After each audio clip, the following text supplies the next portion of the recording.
Eu, o narrador, sou teoria. Nasci em Gabela, na terra do café.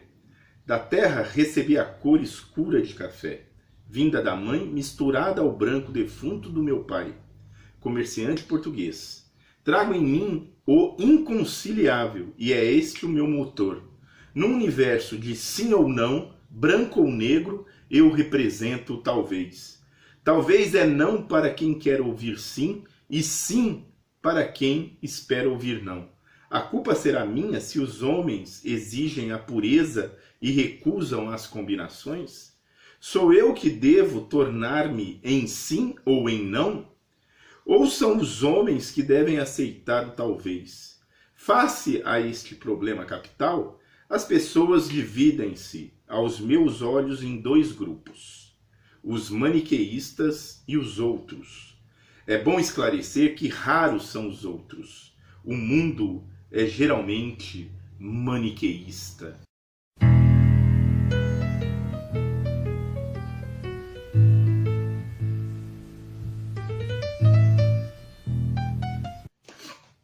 Aula de preparação 1.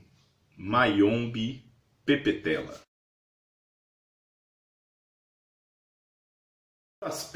Aspecto geográfico. O livro Mayombe ele vai falar, geograficamente de Angola. E Angola ela está ao sul, banhada pelo Atlântico, ao sul da República Democrática do Congo e a República do Congo. É interessante a geografia de Angola, porque ela está um pedaço assim, e onde acontece a história, que é Cabinda, ela fica um pedacinho entrecortada pelos dois países, tanto a República do Congo quanto a República Democrática do Congo.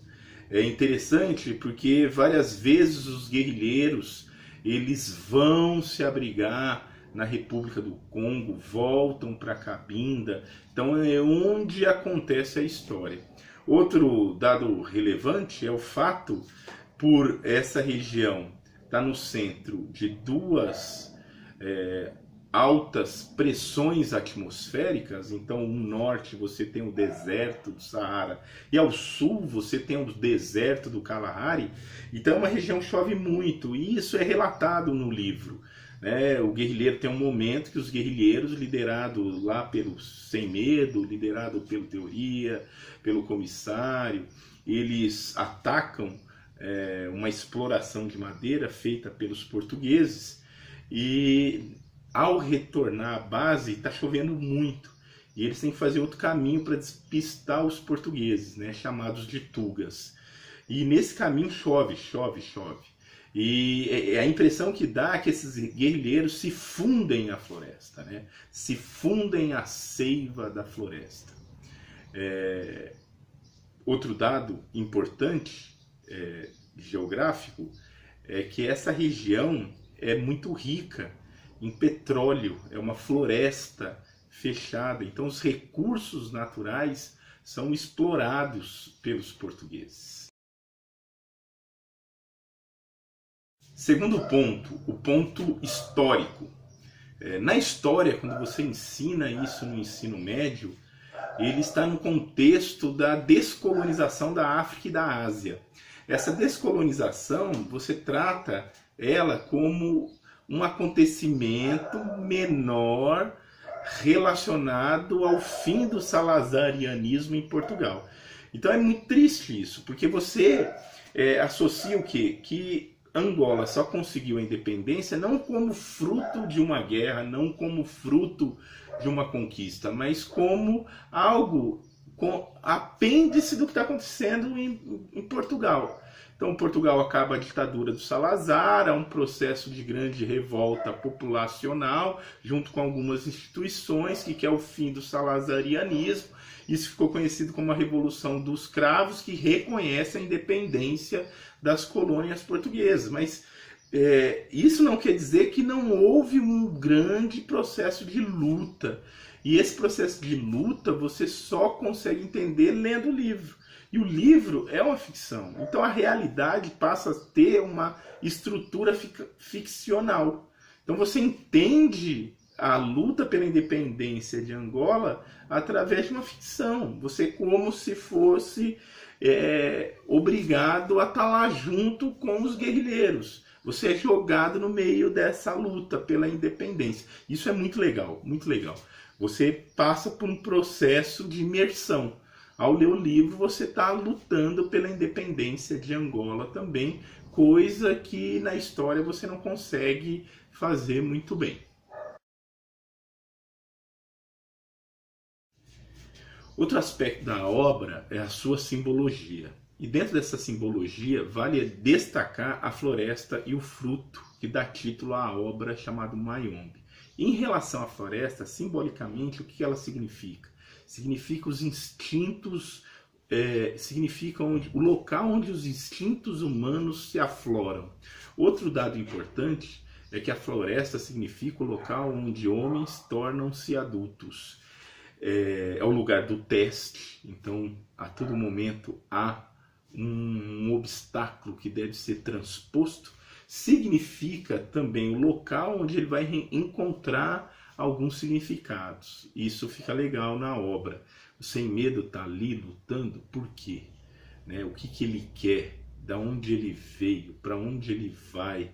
Qual é a formação? Segundo a obra, muitos se formam realmente, perdem o seu tribalismo, encontram os seus significados ali.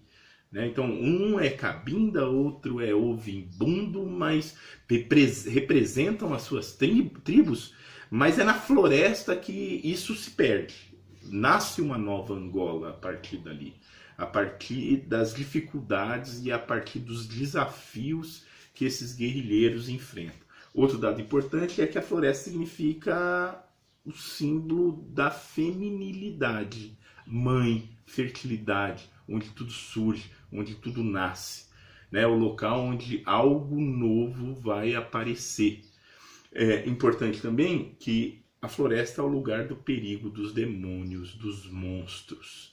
Isso também fica evidente na obra, nas discussões, nos debates, nos medos, né? O principal, meu personagem que eu mais gosto, que é o Teoria, que é um mestiço, que é um mulato, que ele tem que andar com o joelho estourado, porque ele sabe que vai ser esquecido, que tem medo de morrer de fome, né? que tem que se provar a todo momento, que ele não é branco nem negro, que não é rico nem pobre, nem classe média nem miserável. Ele é uma pessoa ali que está a todo momento se provando, tentando buscar uma identidade. O Sem Medo até fala, não, Teoria, o pessoal gosta de você, não precisa ficar a todo momento se provando para as pessoas. Então, é ali que ele vai enfrentar esses demônios, né? É ali que ele vai enfrentar esses monstros. E também a floresta significa o lugar dos foras da lei, o lugar das pessoas que estão à margem da instituição, que estão à margem do Estado, que são apátridas, que buscam criar algo novo, destruir algo que existe e reconstruir algo novo. Já o fruto, né, o que representa o fruto? O fruto representa a abundância. Então, em todos os momentos de fome, eles recorrem ao fruto. Esse fruto foi apresentado, o Mayombe, foi apresentado aos guerrilheiros pelos chimpanzés, né, pelos animais. E ali é um óleo muito rico em proteína, que eles não satisfaz o desejo, mas mantém os guerrilheiros fortes, mantém os guerrilheiros prontos para a guerra.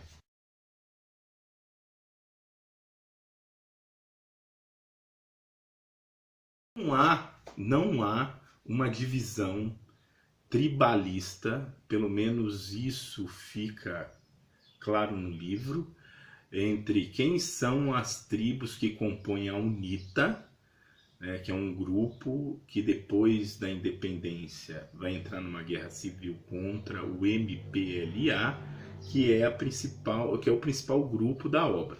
Então, o movimento pela libertação da Angola não é formado por uma única tribo contra outra tribo, não. Então, as tribos estão distribuídas por esses grupos. E ali são os interesses imediatos: comer, dormir, se proteger e se armar. Mostrar para outra tribo que você é forte. E cada um faz isso, o MPLA e a UNITA faz isso muito bem. Então as principais tribos que são apresentadas na obra são os Kibundos, Kikongos, Cabinda e Ouvibundo. Então essas tribos estão todas ali dispostas no MPLA e todo momento de crise o tribalismo vigora. Então o grande desafio do Sem Medo, que é o Prometeu Negro, que é o herói da história, que nos obriga a pensar uma narrativa com um herói negro, a todo momento ele quer vencer esse tribalismo, que as pessoas não lutem pelas suas tribos, mas lutem por algo maior, por algo mais significativo.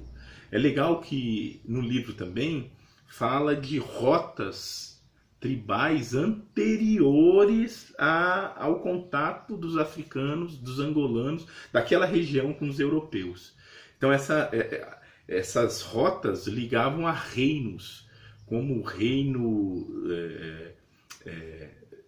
do Congo, Kikongo, né? Havia um reino Kikongo, Ashanti, haviam reinos ali muito grandiosos, muito ricos, e havia essas rotas comerciais, rotas pastoreiras, e que em alguns momentos no tribalismo, quando tem fome, quando tem perigo, quando tem a iminência de uma guerra, isso é evidenciado. Eu faço parte de tal grupo que pertencia a tal rota, que era dono de tal território. Isso fica muito claro.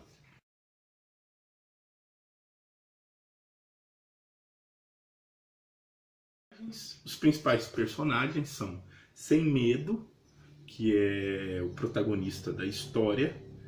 O Sem Medo, ele se autodefine como anarquista, né? Ele desconstrói tudo, né? Apesar dessa palavra ser muito clichê, mas o cara vem falar do marxismo, ele fala não, o marxismo significa como uma orientação, mas não explica a nossa realidade. Vem falar sobre orientação, sobre altruísmo, ele vai destruindo tudo isso, né? Na opinião dele, enquanto o povo não vê português morrendo, não vai aderir à causa, sabe? Tem que ir para o combate. O embate é a melhor propaganda contra essa alienação popular. Eles querem trazer os operários para a luta e só o movimento, só a transformação, só o embate, só a luta, só quando esses operários veem que realmente os portugueses estão perdendo, que eles vão aderir à causa. Outra coisa que fica legal é essa ideia do colonialismo, né? Como que os colonos estão presos a uma síndrome de Estocolmo. Como que não fica claro que a luta é muito mais importante do que aceitar o colonialismo português. Os trabalhadores ficam flutuando entre apoiar o MPLA ou apoiar os portugueses.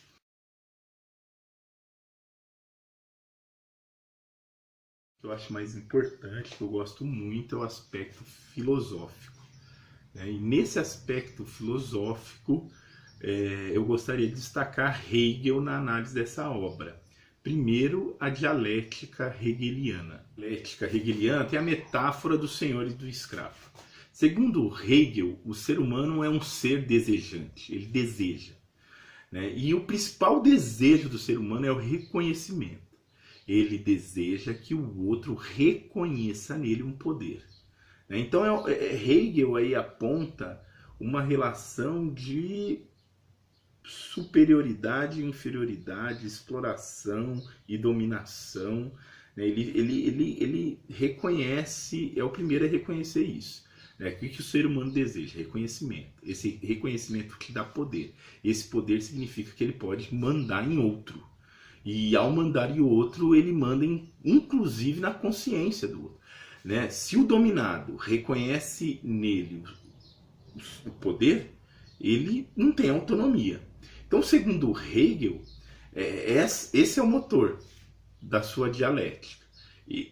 Tentando impor o seu desejo, que é o desejo de ser reconhecido, e o outro reconhecendo. Isso se dá na luta, né? Quer dizer, na obra, qual é a tentativa do sem medo, que é o herói, que é o protagonista?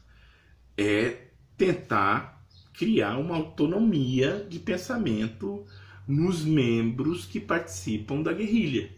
Ele tem autonomia. Segundo Hegel, a partir do momento que você tem autonomia, que você não reconhece o poder no outro, que você não tem o desejo também de ser reconhecido, você é livre. Então você deixa de ser escravo. Você adquire um autoconhecimento. Esse autoconhecimento te traz autonomia. E essa autonomia te dá liberdade. Então, o senhor depende muito mais do escravo, Portugal depende muito mais de Angola do que Angola depende de Portugal. E uma vez que você se livra, você deixa de reconhecer esse poder, você se torna um grupo livre, uma pessoa livre, um indivíduo livre e autônomo e autoconsciente. Outro ponto é o Zeitgeist. O Hegel ele trabalha essa estética cultural.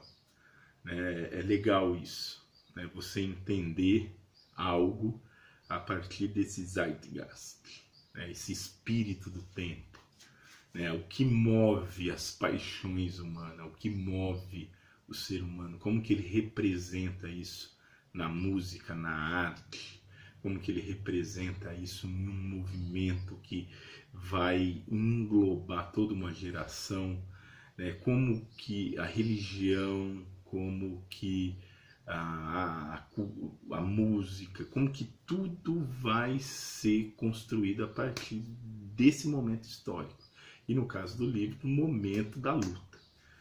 A luta significa o fim de uma era e o início de uma nova era. Não melhor, não pior, mas algo novo, algo inédito. É isso aí, Pepetela Mayombe, grande livro, fácil, diálogo. Você tem uma luta no começo do livro, uma luta no final do livro. Essa luta no final do livro é muito importante. E, puta, é um livraço, velho. Vai na fé que, puta, você vai curtir.